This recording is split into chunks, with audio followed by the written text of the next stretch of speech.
বর্তমানে যত সময় অতিবাহিত হচ্ছে ততই কিন্তু ভয়ঙ্কর হয়ে উঠতে দেখা যাচ্ছে পশ্চিমবঙ্গের মেঘের পরিবেশকে। গভীর থেকে অতি গভীর নিম্নচাপ আগামী দিনগুলিতে কিন্তু ভারী মাত্রায় বৃষ্টিপাত পশ্চিমবঙ্গের বিভিন্ন জেলাগুলিতে যেমন হতে দেখা যাবে, সেই রকমভাবে পশ্চিমবঙ্গ এছাড়া ভারতবর্ষের বিভিন্ন জেলার কোনাগুলিতেও কিন্তু এর প্রাধান্য লক্ষ্য পাচ্ছে।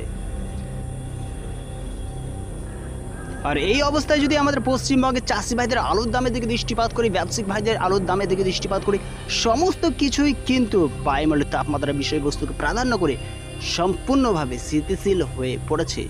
আজ যদিও পশ্চিমবঙ্গের বিভিন্ন জেলাগুলিতে আলুর দাম সম্পূর্ণভাবে নিম্নগামী আগামী দিনগুলিতে আশা করা যাচ্ছে এই আলুর দাম বায়ুমণ্ডলের তাপমাত্রার বিষয়বস্তুকে হ্রাস করিয়ে আবার কিন্তু বৃদ্ধি পেতে শুরু করবে। 17 তারিখে অবশ্যই আমরা সকল লক্ষ্য করতে পারি যে পশ্চিমবঙ্গের উত্তরবঙ্গ থেকে শুরু করে দক্ষিণবঙ্গের প্রত্যেকটা জেলাতে কিন্তু ভারী মাত্রায় নিম্নচাপ দেখা যাচ্ছে। 18 তারিখের দিকে দৃষ্টিপাত করলে সেই রকম ধরনের পরিবেশ কিন্তু অলরেডি সৃষ্টি হচ্ছে। 19 তারিখের দিকেও দৃষ্টিপাত করলে লক্ষ্য করা যাচ্ছে ভারী থেকে অতি ভারী মাত্রায় বৃষ্টিপাত হওয়ার জন্য কিন্তু অন্যদিকে পশ্চিমবঙ্গের এক বা একাধিক জেলাগুলিতে ভারী অবস্থা লক্ষ্য করা যাচ্ছে। 20 তারিখের দিকে দৃষ্টিপাত করলে পশ্চিমবঙ্গ এছাড়া ভারতবর্ষের বিভিন্ন রাজ্যগুলিতে ভারী মাত্রায় নিম্নচাপ দেখা যাচ্ছে, ভারী মাত্রায় বৃষ্টিপাত হওয়ার জন্য পরিস্থিতি সৃষ্টি করছে। 21 তারিখের দিকে দৃষ্টিপাত করলে লক্ষ্য করা যাচ্ছে পশ্চিমবঙ্গে এছাড়া কাছাকাছি লক্ষ্য করেছে আহমেদাবাদ, এই সমস্ত স্থানগুলিতে ভারী মাত্রায় বৃষ্টিপাত শুরু হতে চলেছে।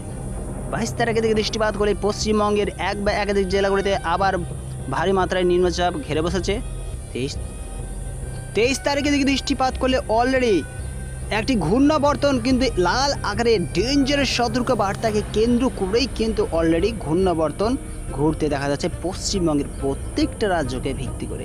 24 তারিখে দিকে দৃষ্টিপাত করলে এই ঘূর্ণাবর্তনের পরিমাণ কমছে। 25 তারিখে দিকে দৃষ্টিপাত করলে এই ঘূর্ণাবর্তনের পরিমাণ কমে সম্পূর্ণভাবে হ্রাস হচ্ছে। 26 তারিখে দিকে দৃষ্টিপাত করলে নিম্নচাপের পরিমাণ কমছে। 27 তারিখে দিকে দৃষ্টিপাত হলে আবার কিন্তু আস্তে আস্তে নিম্নচাপ বাড়ছে। এছাড়া 28 তারিখের দিকে দৃষ্টিপাত করে নিম্নচাপ পশ্চিমবঙ্গের বিভিন্ন জেলাগুলিতে আবারও তোলপাড় করতে শুরু করতে চলেছে। তবে বোঝা যাচ্ছে আমাদের পশ্চিমবঙ্গে কিন্তু আগামী 2 সপ্তাহ ধরে ভারী মাত্রায় কিন্তু বৃষ্টিপাত হওয়ার জন্য এখন যেমন ব্যাপক পরিমাণে তাপমাত্রা গুমসানি গরমে আর্দ্রতাজনিত পরিবেশ সৃষ্টি হচ্ছে, আগামী দিনগুলিতে কিন্তু আবার ব্যাপক পরিমাণে বর্ষার উপস্থিতি লক্ষ্য করা যেতে চলেছে।